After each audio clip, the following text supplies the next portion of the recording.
नमस्कार दोस्तों, मेरा नाम प्रीति है और मैं आज आपको बताऊंगी कि इस सृष्टि का निर्माण कैसे हुआ, अर्थात भगवान शिव और माता पार्वती ने मिलकर कैसे इस सृष्टि का निर्माण किया।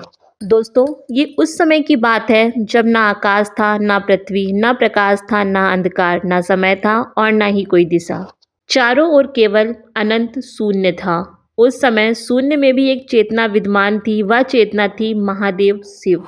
ना तो उनका जन्म हुआ था, ना वो मरते थे। वे थे आदि अनादि और अनंत। भगवान शिव कैलाश पे नहीं थे क्योंकि तब कैलाश था ही नहीं। वे ध्यान में थे, अपने ही अस्तित्व के महासागर में। लेकिन सृष्टि स्थिर नहीं रह सकती थी। जहाँ चेतना होती है वहाँ स्पंदन जन्म लेता है और जहाँ स्पंदन होता है वहाँ शक्ति का आविर्भाव निश्चित है। जब भगवान शिव अनंत ध्यान में मग्न थे तब वह ध्यान केवल मौन नहीं था, वह सृष्टि के बीच का गर्भ था। शिव के भीतर एक प्रश्न उठने लगा। ये प्रश्न शब्दों में नहीं था, यह अनुभूति थी।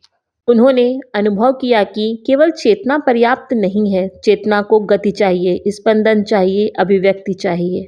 भगवान शिव ने गहन स्वर में कहा, मैं ज्ञान हूँ, मैं शांति हूँ, पर बिना शक्ति के मैं स्थिर हूँ। इतना कहते ही उनका कंठ कंपन करने लगा। त्रिनेत्र से एक सूक्ष्म प्रकाश रेखा बाहर निकली। वह प्रकाश किसी अग्नि जैसा नहीं था, वह करुणा, प्रेम, संभावना से भरा हुआ था। पूरा शून्य थरथरा रहा था। काल रुका, दिशाएं मौन हो गईं। तभी आकाश से एक नाद गूंजा, ओम। और फिर उस नाद से जन्मा महान कंपन और उसी कंपन से धीरे धीरे एक दिव्य स्त्री प्रकट होने लगी। उनके चरणों से प्रकाश फैल रहा था। उनके नेत्रों में भविष्य की अनगिनत सृष्टियां झलक रही थीं। उनके केसों में रात का रहस्य था और उनके हृदय में माँ का वात्सल्य। और वो थी आदिशक्ति। शक्ति ने शिव को निहारा। उनकी दृष्टि में ना प्रश्न था, ना अहंकार, केवल पूर्ण समर्पण था। उन्होंने कहा, नाथ, आपने मुझे पुकारा इसलिए मैं प्रकट हुई। जहाँ आपकी चेतना है वही मेरी शक्ति है। शिव ने कहा, शक्ति तुम्हारे बिना मैं केवल साक्षी हूँ, तुम्हारे साथ मैं सृष्टा बनता हूँ। शक्ति मुस्कुराई, तो आइए महादेव, हम मिलकर उस संसार की रचना करें जहाँ केवल अस्तित्व नहीं बल्कि अनुभूति हो। उस क्षण शिव और शक्ति में कोई भेद नहीं रहा। चेतना और ऊर्जा एक हो गए और वहीं से सृष्टि की यात्रा प्रारंभ हुई। सर्वप्रथम शिव ने अपनी जटा से एक बूंद गिराई, शक्ति ने अपनी हथेली फैलाई। वह बूंद बनी जल, जल से बनी गति, गति से बना समय। फिर शक्ति ने नृत्य किया। उस नृत्य से उत्पन्न हुआ वायु, अग्नि, प्रकाश और अंत में पृथ्वी। शिव ने कहा, ये पंच तत्व होंगे सृष्टि की नींव। शक्ति बोली, मैं इन तत्वों में जीवन का स्पंदन भरूंगी। मानव की रचना कैसे हुई, चलिए जानते हैं। जब पृथ्वी सजी, नदियां बहीं, जब पर्वत उठे, तब वन फले। इसके बाद शक्ति ने शिव जी से पूछा, नाथ, क्या अब ये सृष्टि पूर्ण है? शिव ने उत्तर दिया, नहीं, सृष्टि तब तक पूर्ण नहीं होगी जब तक इसमें कोई ऐसा नहीं होगा जो प्रश्न कर सके, जो प्रेम कर सके और आत्मबोध कर सके। शक्ति ने मिट्टी उठाई, उसमें प्राण फूके और फिर बनाया एक मानव और इस प्रकार मानव का जन्म हुआ। मानव के जन्म के बाद शिव और शक्ति उनके सामने आए। मानव भयभीत हुआ, उसने सिर झुका लिया। शिव ने कहा, डरो मत, हम तुम्हारे स्वामी नहीं, हम तुम्हारे मार्गदर्शक हैं। शक्ति बोली, तुम्हारे भीतर वही शक्ति है जिससे सृष्टि बनी है। शिव ने आगे कहा, पर याद रखना, यदि तुम संतुलन खो दोगे तो ये सृष्टि भी डगमगा जाएगी। शक्ति ने मानव को प्रेम सिखाया, शिव ने उसे वैराग्य सिखाया। शक्ति बोली, जीवन में जुड़ाव आवश्यक है। शिव जी बोले, जुड़ाव के साथ त्याग भी जरूरी है। शक्ति ने कहा, भावनाएं जीवन है। शिव बोले, उन पर नियंत्रण मुक्ति है। तब मानव समझा, जीवन का सार संतुलन है। तो दोस्तों, इसी प्रकार मनुष्य का जन्म हुआ, या यूं कहें कि मनुष्य का निर्माण हुआ। दोस्तों, इसके बाद हम करेंगे बात कलयुग की। कुछ समय के उपरांत शक्ति ने भविष्य देखा। उनकी आंखों में चिंता उभरी। वो शिव जी के पास गईं और बोली, नाथ, भविष्य में मानव लोभ, क्रोध और अहंकार में डूब जाएगा। शिव गंभीर हुए। शिव जी ने कहा, तभी तो हम ये कथा रच रहे हैं, ताकि जब अंधकार गहरा हो यह एक दीपक बने।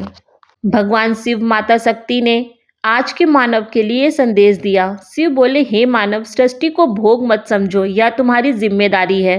पार्वती बोली, नारी को शक्ति समझो, प्रकृति को माता समझो। शिव बोले, धर्म का अर्थ केवल पूजा नहीं है बल्कि सही कर्म है। शक्ति बोली, प्रेम केवल शब्द नहीं बल्कि करुणा है। और इसके बाद अंत में शिव और शक्ति मिलकर अर्धनारीश्वर बने। शिव बोले, जहाँ शक्ति नहीं वहाँ शिव शून्य है। शक्ति बोली, और जहाँ शिव नहीं वहाँ शक्ति दिशाहीन है। दोनों ने एक ही स्वर में कहा, जब तक संतुलन है तब तक सृष्टि है। उन्होंने पुनः कहा, हे मानव, तुम ही सृष्टि हो, तुम ही रक्षक हो और तुम ही विनाशक। यदि तुम जागोगे तो पृथ्वी बची रहेगी, यदि तुम सोते रहोगे तो विनाश निश्चित है। शिव ने त्रिशूल उठाया, विनाश के लिए नहीं, अज्ञान काटने के लिए। और माता पार्वती ने आशीर्वाद दिया, जीवन को बचाने के लिए। भगवान शिव ने कहा, हे मानव, तुम मुझे केवल मंदिरों में मत ढूंढना, मैं वहाँ भी हूँ जहाँ तुम सत्य के साथ खड़े हो। मैं वहाँ भी हूँ जहाँ तुम क्रोध पर संयम रखते हो, जहाँ तुम लोभ छोड़ते हो और जहाँ तुम मौन को समझते हो। इसके बाद माता शक्ति आगे बढ़ी। उनकी आंखों में ममता भी थी और चेतावनी भी। शक्ति बोली, मुझे केवल पूजा की वस्तु मत समझो, मैं हर नारी में हूँ, मैं माँ में हूँ, मैं हर उस शक्ति में हूँ जो जीवन को बचाती है। प्रकृति को मत तोड़ना, क्योंकि वो भी मेरा स्वरूप है। जब तुम वृक्ष काटते हो, जब तुम नदियों को गंदा करते हो, तब तुम मुझे चोट पहुंचाते हो। शिव ने त्रिशूल को भूमि पर टिकाया और शांत स्वर में कहा, त्रिशूल विनाश का प्रतीक नहीं है, यह संतुलन का चिन्ह है, विचार, वाणी और कर्म का संतुलन। शक्ति ने अपने कर कमलों से पृथ्वी को स्पर्श किया, अंतिम संदेश दिया, जब तक संतुलन है तब तक सृष्टि है, जब संतुलन टूटता है तब विनाश जन्म लेता है। दोनों एक साथ बोले, याद रखना, शिव बिना शक्ति शून्य है और शक्ति के बिना शिव दिशाहीन। जब तुम अपने भीतर शक्ति और साहस दोनों को जगाओगे, तभी सच्चे अर्थों में शिव शक्ति का पूजन होगा। अंत में शिव ने आशीर्वाद दिए, जागो, क्योंकि जागरूक मानव ही सृष्टि का रक्षक है। शक्ति ने कहा, प्रेम करो, क्योंकि प्रेम ही सृष्टि की सबसे बड़ी शक्ति है। धीरे धीरे शिव और शक्ति प्रकाश में विलीन हो गए, पर उनकी वाणी मानव के हृदय में सदैव के लिए बस गई। दोस्तों, जहाँ चेतना है वहाँ शिव है, जहाँ करुणा है वहाँ भक्ति है, और जहाँ संतुलन है वहीं सृष्टि जीवित है। याद रखना, शिव कोई रूप नहीं, वे तुम्हारे भीतर की चेतना है, और शक्ति कोई बाहर की वस्तु नहीं, वह तुम्हारा साहस, करुणा और प्रेम है। जब चेतना और करुणा एक हो जाते हैं तब जीवन शिव और शक्ति बन जाता है। इसी संतुलन में सृष्टि है और इसी संतुलन में मुक्ति। स्वयं को जगाओ, संतुलन बनाओ और शिव शक्ति को अपने जीवन में उतारो। अगर आपको वीडियो पसंद आया हो तो लाइक ज़रूर करें। ऐसे ही आध्यात्मिक और रहस्यमयी कथाओं के लिए हमारे चैनल को सब्सक्राइब करें और कमेंट में लिखें, हर हर महादेव।